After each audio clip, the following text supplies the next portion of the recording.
Hello everyone, it's another day. It's another chance for a video marketing strategy session.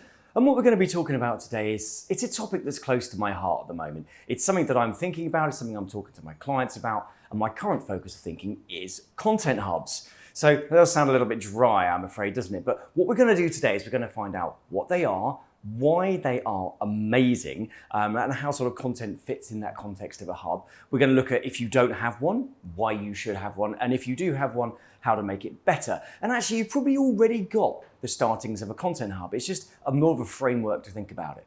So along the way, we're going to get some simple, practical steps you can take to improve the performance of your content.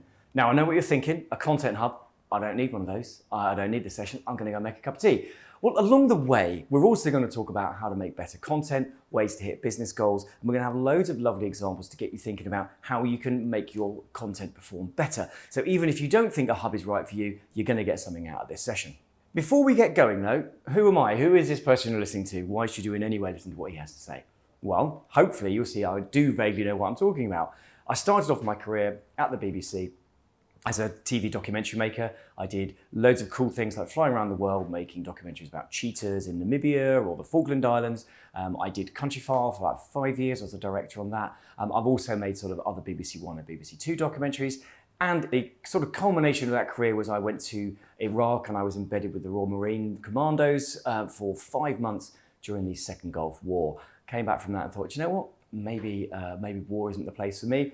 So I actually broke off into brand land and set up Hurricane, which is now one of the UK's leading video marketing agencies. And we do strategy around video, we do production, and we do activation. I'm also the author of a very nerdy book called Video Marketing Strategy.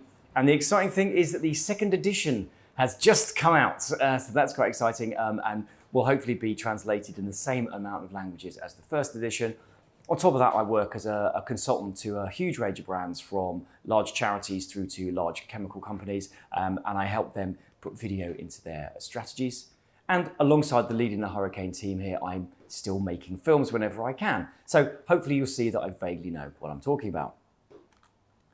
Okay, why is there a buzz around content hubs? Well, firstly, what is it? A content hub is a centralized online destination that contains curated content around a specific topic. Wow, that sounds really boring, doesn't it? But actually, it's an awesome thing, right? It's a single destination where you can house your content in a way that it is exclusive to you, and people can watch it and you can get them to watch more, and you can catch data and you can push them through the customer journey. It's basically like a fantastic blog on steroids. It satisfies and engages your audience through the customer journey. It's an SEO powerhouse to increase traffic. It's a fantastic conversion tool, and it's really, really good at retention. So it's basically got lots of powers. In a moment, we're going to look at some examples. But for now, I want you to think about what kind of business objectives could be met by having all of your content in one place. Well, firstly, we can help by putting things together. We can make sure that our content solves issues at every stage of the funnel. So we can have awareness content that makes sure that brand is becoming famous.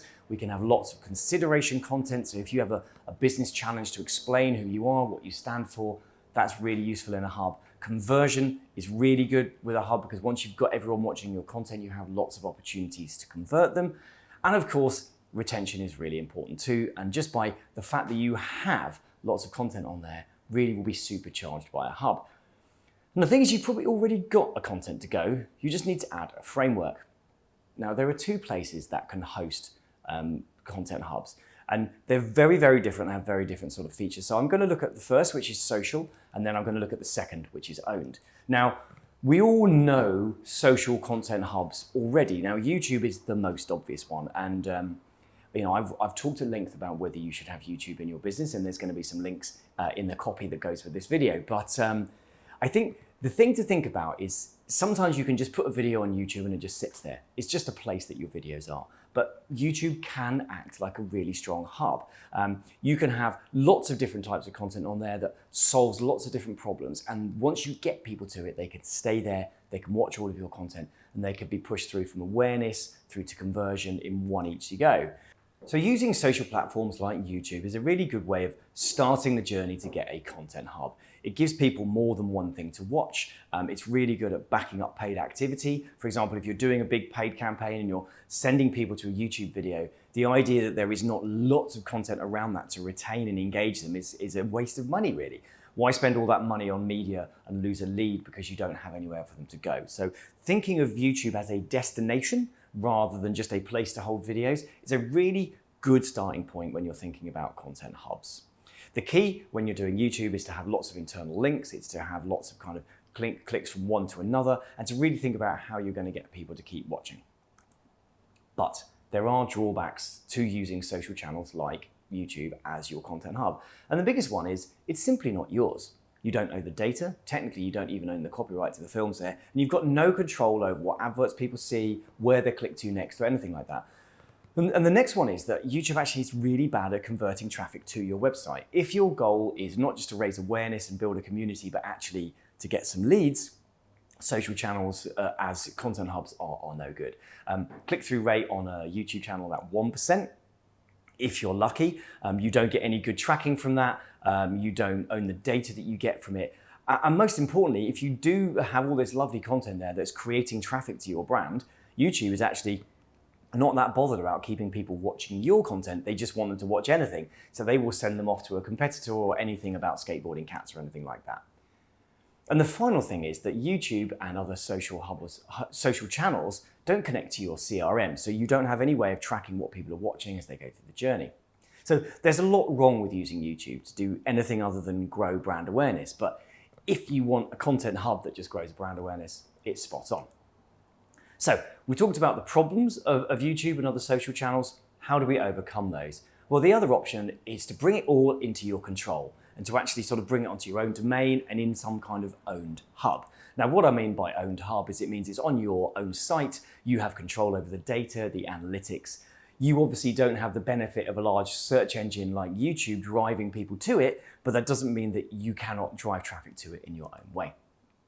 What we're going to do is we're going to look at some examples. Firstly, let's look at all things hair from Unilever. Now, this is a seriously deep dive content hub, hundreds of in-depth articles, all sorts of inspiration galleries and step-by-step tutorials. The really interesting thing is that there's actually from multiple brands like Dove, Tresemme, Toni & Guy and VO5. And they've really thought about the customer journey. So you can see content that's hero sort of type content for the beginning of the journey, lots of help content, and then lots of sort of motivators to try the brands. More than anything, you can see on this hub that it is what I would describe as being SEO gold. The organic traffic that is coming to here is coming from more than 1 million keywords, about 985,000 keywords. And that's coming from about 2,500 websites which are pointing links at this site. The next one, let's look at Lowe's DIY projects. Now, again, really have thought about the customer journey here. There's lots of how-to articles, but there's also buying guides. There's kind of that front of funnel inspiration stuff when you're just thinking about projects. But then there's also the very deep dive project calculator, so you can figure out how much you need to spend and what kind of materials you need. There is loads of how-to articles. There's dozens of buying guides, tons of pages of ideas and inspiration. So it's a super helpful thing. And again, this is reflected in how well it's done. It's got I think between 22 and 24,000 backlinks from over 4,000 websites. So it is super, super gold dust when it comes to SEO. Content hubs are super helpful for SEO, right? They help SERPs to understand your site's purpose, especially Google. They're going to love that because by having such a depth of content around what you do, you're going to really be able to explain your purpose, which means you're going to be easier to rank for broad, high volume, really competitive keywords. Basically, SERPs love it. Okay, if you just think about also what else you get out of it. So well-structured subtopic pages will actually rank you really well in terms of SEO for long tail keywords, which actually confers page authority up to the linked parent pages. So you're adding volume. Now, the beauty being that as the parent page increases on authority, it in turn raises the authority of the entire site. So you kind of get this snowball of positivity going on, which only really quite a high volume of content, whether that be video or written or whatever it is, can do. So yep, absolutely SEO banging, you do need that. Now, the depth of content shows SERPs a mastery of expertise, authority, and it rewards you for it.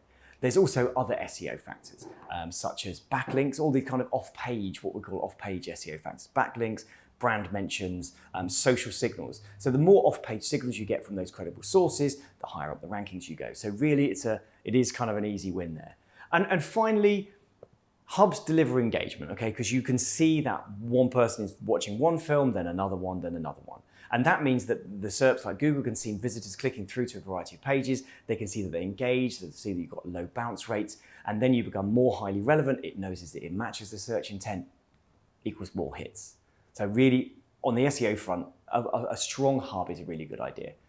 But for me, the most important thing is audience engagements. Now, we all want to engage audiences. We want people to complete more videos or read more blogs. We want people to stay with us. That's really what we're going to do.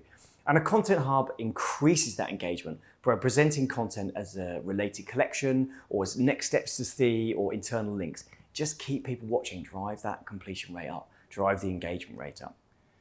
And finally, one for the sales team rather than maybe the marketers is lead generation. So, you do get these soft KPIs around engagement and sort of all these things, but the hard KPIs of sales qualified leads or even marketing qualified leads can really be done by a hub. Because once you get people to it, it's not necessarily a social hub, but an owned hub, you can start maybe gating the content so that people need to give an email to get more depth of data. Which obviously means you've then got their details. You can link it to your CRM, so you can easily plug in even the most simple of sort of these tools into your CRM, so maybe who's watched, where they are in the journey, and you can even sort of retarget content at them. Your sales teams get loads of insights, and if you do have a login system, you can actually allow for personalized journeys. You know where people are in the journey, you know what kind of things they like. So you really can start layering up those kind of levels. I mean, in the same way that you would with a website, but just as a sort of a separate area where all your content sits. It can sound like creating a content hub is a massive project. And it's like, I've got lots of other things to do. Well, yes, the benefits are great and there is a bit of work involved, but actually it doesn't have to be a massive project. Just thinking about where you are with your content and thinking about how your content is and where it sits anyway on your website. And just thinking about, well, how do we use this idea of a collection of content to keep people watching? How do we bounce people from one video to another or from one video to a blog? So it can be on a very small level. You could have a web page with one video and you're just thinking, how do I get people to watch another one? That's kind of the ethos of the hub. And as you grow, you can start collating more in there. So the idea of a hub is as much of a model for how you think about content as indeed it has to be a big platform. So we know we need a hub. I've already convinced you that you probably need to think about where your content sits and how that works. Well, how do we make it work properly? Well, there's two pillars for success. One is how we think about the content, and the second one is around how we think about the journey. So just moving through those in a sort of a linear fashion, I suppose. Content principles. What we really need to do is to make sure we're super helpful. No matter what content we're making, we're super helpful or super entertaining. But I would say the super entertaining stuff is your big above the line things, it's your hero pieces with paid behind it. Unless you're kind of very much an entertainment focused brand, I would say make a content hub that feels useful. That's really what we're trying to do. So the other thing to do is make sure that wherever you're collating your content, you're thinking about having pieces of content that match the sales funnel. So at the top of the funnel, we're thinking awareness, what's those kind of cool, maybe emotive things we're thinking about with the paid behind it. We're in the middle of the funnel, what kind of things are we looking to answer? Are we explaining who we are? Do we need to interviews with our team to show our sort of style and manner? And at the bottom of the funnel, have we got those deep dive questions? Interviews with customers, how does it work? Everything that kind of really answers those questions throughout the funnel. And the next content principle that we can use is actually we can take lessons from YouTube. Now, it is a very good content hub, even though it's not particularly focused on helping just your brand. But the main thing is that 75% of views on YouTube come from recommended. So when you get to the end of the film, it pops up with here's something else you might like or those kind of things. So it takes a while for your videos to be picked up on the algorithm. You need to be posting regularly for about 5 months before you start getting recommended. But once you do, your traffic goes up. So if we own a content hub, how do we start using that? How do we start thinking, well, how are we going to recommend other videos? They don't have to necessarily be too targeted like the algorithm on YouTube does. It knows a lot about us, but just starting to point people with internal links through to other videos is really good. Start to sort of take some of those YouTube friendly openings where it's all super pumped and we kind of tease what's coming up, because that's just going to keep your engagement up. Also, maybe some links mid-video to other things so that if people don't feel that it's particularly for them, you can keep them engaged with some other films. And of course, we've got to be having those up next and kind of what we think you should watch. So there's some really good lessons that you can take from how YouTube keeps people watching that you can put onto your own content hub. So I've convinced you that you need a content hub. We've had a look at what it is, how it works and all those things. But how do you actually get it up and running, and how do you get it up and running well? And the key for me, really, the one that I'm interested in is the brand-owned hub, something which you have control on your domain so that you can control the data and you can get solid leads out of it. So I'm going to be really looking at how you go about making one of those work. However, you'll notice that social hubs are an important part of the process. So the first thing you have to do in this kind of 2 phases is build community, and then we're going to convert to leads and maybe monetize those. So first thing we need to do is build a community. We need to have somewhere where people can easily find you through search, where they can easily find you through sharing, where they can actually get awareness of you, and you can build that sort of hero factor. And to be honest, YouTube is the ideal place to do that. It's the perfect place to increase brand equity.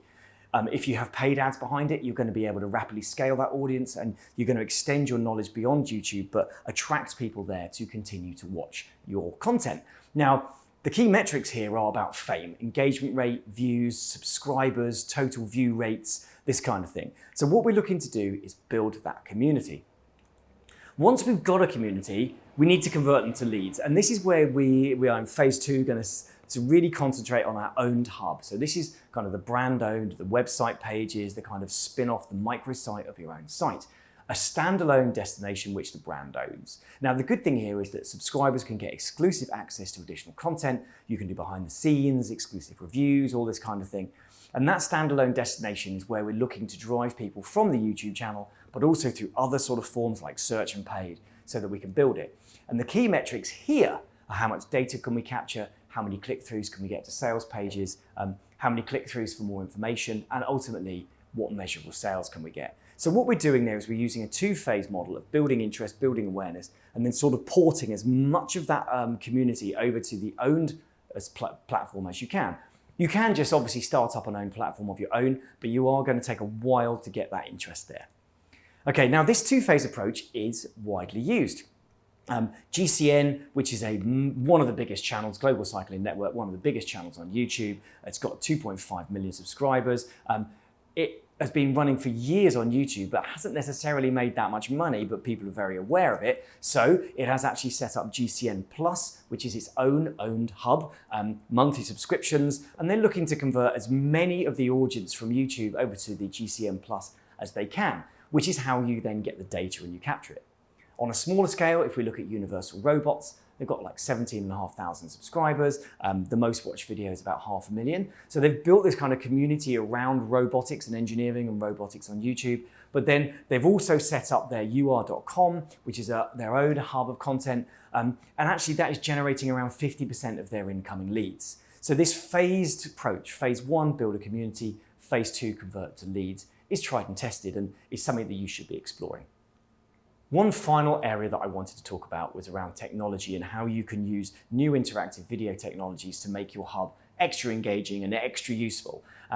This isn't just cool on content hubs. You can use this in other areas, like single web pages or even on social, but understanding what kind of technology is around is super helpful for you. So interactive platforms basically allow clickable overlays to go over your video. So you might be able to add hotspots, which is where you can click on a little piece of a bit of hotspot and it brings up maybe a PDF or another website. Or you can also do branching, where you allow people to discover which videos they want to watch next. You can also do classic things like playlists and all those kind of YouTube-y type things to keep people watching. There's loads of cool interactive platforms out there like Wirewax, HapYak, Idemu. They're all kind of good platforms that are enterprise level that you can start using to add interactivity to your videos. So it's definitely worth having a look at. And if anybody wants to talk to me, please just get in touch, because I'm always happy to talk about new tech. So there you go. In summary, we all know content is vital. We can see that we need lots of content in order to drive people through the sales funnel. We know that content hubs also add depth to our content plan. And we've discussed how, to start off, you can start with a hub of content on social if you start thinking around it in that kind of way. But the ultimate goal is to move on to an owned platform where you've got control of data and kind of all those kind of things. We've also looked at what you need to do to get started, which actually is basically start making content and thinking about how it's going to link together as a sort of a suite. So take any of those principles that you can, apply them to your content, even if you can't do a complete hub. So there you go. We've totally covered, loads of stuff there about content hubs. Please, if you like what we're talking about, please subscribe, please like, do all those kind of YouTubey kind of things. But above all, have a look at some of my other content. Let's catch up soon.